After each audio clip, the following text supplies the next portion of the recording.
我是新罗 YouTuber 露露露。这次要来分享的角色解说是洛洛的其中一只主 C 满命诺埃尔。其实玩它也是一个意外，原本对岩队没有很兴趣的说，却不小心在可莉 UP 池中把诺埃尔给抽到满命。虽然抽到满命后也没有特别开始玩，直到后面开始刷圣遗物时，真的是狂掉一些防御力相关会让女仆狂喜的装备。火本刷了20几个数值刷破毕业，岩本大概20几场就刷到很多双爆又主词防御的逆飞流星套。看来天要我如此，那我也不得不从，对吧？不过也因为玩了岩队，意外的也有很多心得，因此就来分享一下自己很喜欢的满命诺埃尔吧。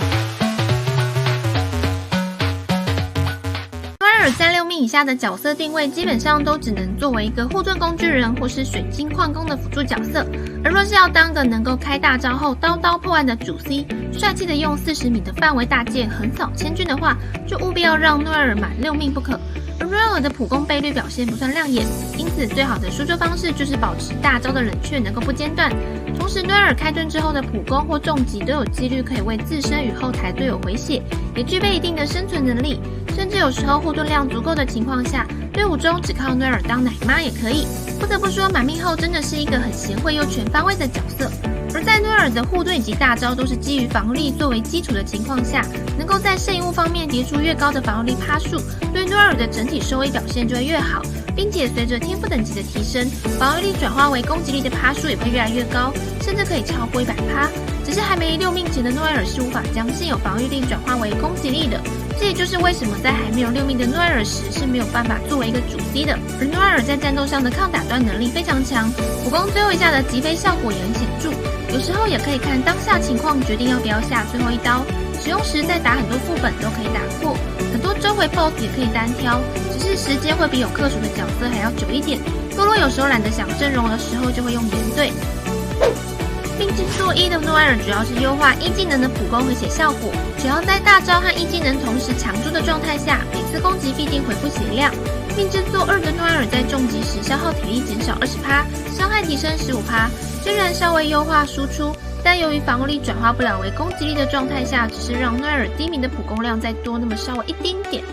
命制作3和命制作5分别提升1技能和大招的天赋等级。命制作4是在护盾效果结束时可以对附近敌人造成炎元素伤害，这招就算将诺埃尔切换到后台时一样保留效果，而且满命后伤害更加提升。命制作6除了将防御力的50%转化为攻击力之外，每打倒一个敌人还能够延长大扫除的时间1秒，最多10秒。加上先前的命制作5所提升的大扫除天赋等级，诺埃尔到命6后不只可以说是完全体，也近乎于是一种蜕变成蝴蝶的进化状态。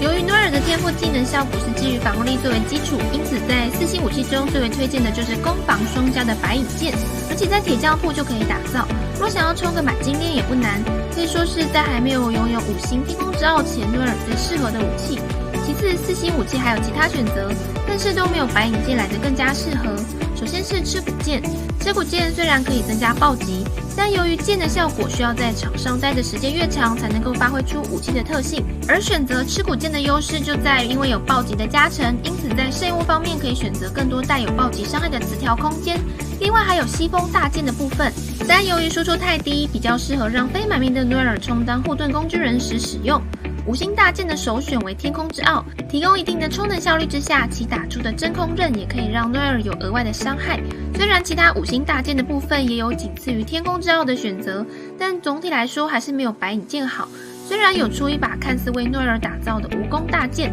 但其在输出上的加成并不高，同时也和吃骨剑一样需要暖机，却又没有附带珍贵的暴击属性，就比狼的末路再稍微好一点而已。因此总结来说，最适合的武器还是天空之傲大于白影剑，大于吃骨剑，大于无攻大剑，等于狼的末路。武器方面选择还算蛮简单，直觉的不太会有选择障碍。在前期还没有可以刷金色圣遗物副本的时候，过渡时期可以选择穿戴5人、行者之心、勇者之心、角斗士之类加攻击的2件套装作为过渡。另外，若是觉得大招充能速度较慢，可以再搭配流放者、学士之类提升充能效率的2件套。诺埃尔其实也是很吃圣遗物的套装效果，在还没有凑到最终毕业套装逆飞流星4件套前，打起架来总会觉得好像还差了点什么。但是只要凑到之后，不管在打什么副本，都会感觉到超坦，输出又猛的女仆。4件套的效果下，只要处于护盾状态下，伤害增加40%，同时提高护盾效果。另外还有一种选择就是角斗士4件套，可以让诺埃尔的输出量较为稳定，但整体效果跟流星4件不会差太多，依照自己的喜好来搭配就可以了。词条的部分，理智冠可以看自身的装备选择主属性暴击或爆伤，十字杀以防御力为主属性。红之杯选择盐元素伤害，副词条双爆大于防御趴数，大于攻击趴数，大于充能。假如在还没有满命的情况下，就会是攻击力优于防御力。满命的诺尔则是防御力能追越高越好，追高高。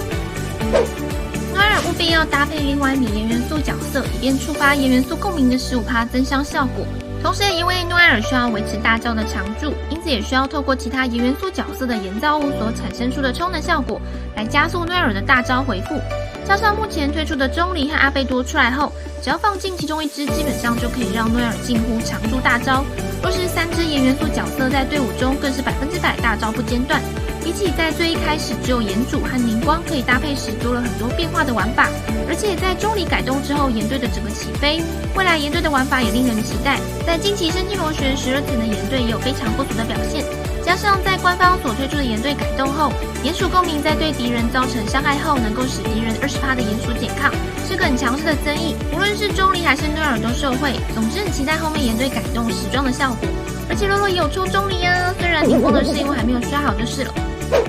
以上就是洛洛针对满命诺尔的一个角色分析与心得分享，给有想要练盐队或是考虑练起满命女仆的肉肉们。如果你也有高命做角色，有玩出自己专业的心得，也可以私讯洛洛，一起来分享更多的角色实测演绎内容。后续若有想要再看其他角色的分析或解说影片的话，也可以在底下留言，或是锁定洛洛 Instagram 的限时动态，预计每周一会推出一个问答框，可以解答你的问题，或是接收一些你想要看的影片主题。另外也可以加入洛洛的 Discord 群组，到原神频道请卤肉帮的各路大神们来帮你解答。觉得影片内容实用，也欢迎分享给更多人知道。若是想支持洛洛的频道内容，也可以点击加入按钮来成为卤肉帮会员。最后喜欢洛洛的影片，可以点击喜欢，给洛洛一个鼓励。目前每周日晚上也会固定直播游玩原神，后续也还会再更新更多原神相关攻略内容。还没订阅，赶快按下订阅并打开小铃铛，每周一到晚上9点半更新影片。我是宣传 YouTuber 鲁洛洛，我们下次见喽。